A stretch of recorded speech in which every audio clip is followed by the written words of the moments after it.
Hello, Troy A, Shadow Wingtronics. Again with the Art Soundoff challenge. My head's going to be a bit cut off for the backdrop here. Transformers. Why? Why have I got Transformers in here? Well, it's not about Transformers itself. It's just the toys I got available. Because I want to talk a bit about, fix this mic here, about toy-related media, cartoons and comics and stuff. I really enjoy the packed-in mini comics that came with Masters of the Universe and a few other things. So I enjoy collecting those. And I also, of course, enjoy Transformers. And this is something that always bugs me about people. Is when they say that a toy-based cartoons are suddenly lesser than the other cartoons. There used to be a time when you couldn't have toy cartoons. In fact, Mattel in the 70s got in trouble for trying to do a Hot Wheels cartoon. So they only got one season of that. You can probably find it. But then deregulation happened. President Reagan decided to cut down the SEC's powers a bit because they were being a bit, what's the term I'm looking for? Not power mad, although they're a bureaucracy, so they might have been, but whatever it was they were doing, it allowed for the creation of toy cartoons. And people say that it's somehow lesser than the other cartoons because it was meant to sell toys. It's just a toy ad, you've heard that saying. But think about this a minute. People are still nostalgic for Transformers today. Not just the toys. Some people who even collect the toys are into the cartoons. Centurions was a cartoon first, and they made a toy based on it. But I was never interested in the Centurion toys, but I enjoyed the cartoon. I picked up a few G.I. Joes, wasn't really into that. Picked up a few Masters of the Universe. I did want more. That's because I enjoyed the mini comics and I enjoyed the figures. It wasn't because of the show. But here's the question. But the question that comes up is are these toy shows of lesser quality? And this is where I disagree with anybody thinking that, because why then do we remember the old Filmation He-Man nowadays? Why do we remember the old Transformers cartoons or Beast Wars or wherever one came in? Because if you're going to do a toy-based comic or a cartoon or a movie, which leaves the Bay films out as far as being quality, you've got to make a story that's good. Now, this is a benefit to the toy companies, because if you make a good story like Ori, then it's going to make kids interested in buying the toys. Again, Brave Star and Centurions, two shows I enjoyed, had toy lines. And what would help push those toy lines? A good cartoon with good characters and good stories and good artwork and animation. And yet we remember them not because they were selling toys. Remember them because they were good stories. They had, He-Man. I don't really think this one out, but He-Man was a highly popular show. Had great characters. The moral lessons were worked into the show in a way that made them, I think, connect more with its audience, and were very interesting. The shows were fun. The character designs were really good. The lore, there was a lot of lore on Eternia that they came up with throughout the course of that time. And Transformers, lore was actually one of its weaker points, because they were just kind of making things up as it goes. It was later Transformers shows that maybe did a little better with their lore. But they still had an interesting backstory and history.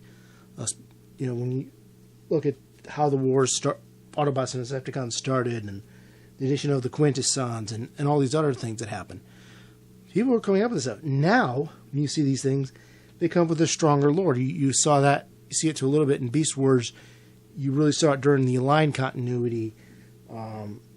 you would have seen it to the Unicron trilogy if they weren't just terrible shows. And you've been seeing it in,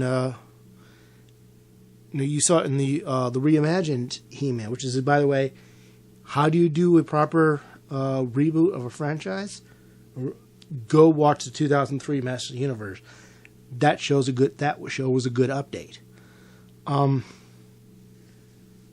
But they come up with this lore and history. You basically do what you do with a regular TV show. It's just that somebody else came up with the characters. And yes, sometimes the toy company is going to tell you to push this character or that character. It's like, you want to sell this character, do a story based around him. Fine. Why is that? It's not necessarily different than saying, and taking a bunch of original characters and saying, I want to do a story about this character. Instead of it's a character you draw, it's a character somebody made from a toy. It's, when you approach it, if you're going to make a good story that's going to entertain kids, you're going to just follow the same idea. It's the same process, really. It's just somebody saying, can you push this character or that character? Can you make the story work? I mean, Mainframe has a small cast for the Beast shows. That was kind of by necessity because of the technical limitations of CG at the time. But it did serve the show well.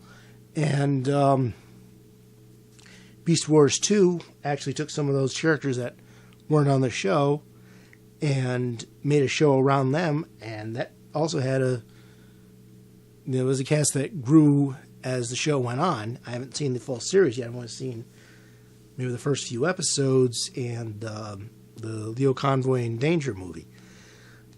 But, it's pushed things along. Introduced the cast as Takara would tell them, look, we have this toy, we're putting in this line, put it here.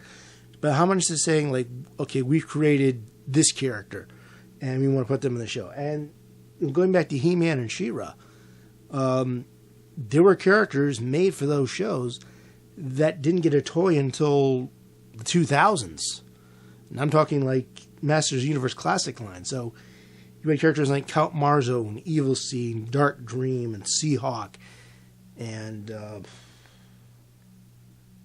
weren't as many original characters in She-Ra outside of the stuff they created like Madame Raz and Broom or the Twiglets. But I mean, and it took a long time. But the thing is, people connected to those characters, but they also connected to the ones based on toys.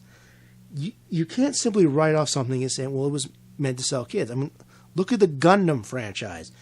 That's become a vehicle for pushing model kits. No matter what, even if it still continues the same themes as the original series and creates all these different continuities, that's meant to sell. They're basically pushing model kits right now.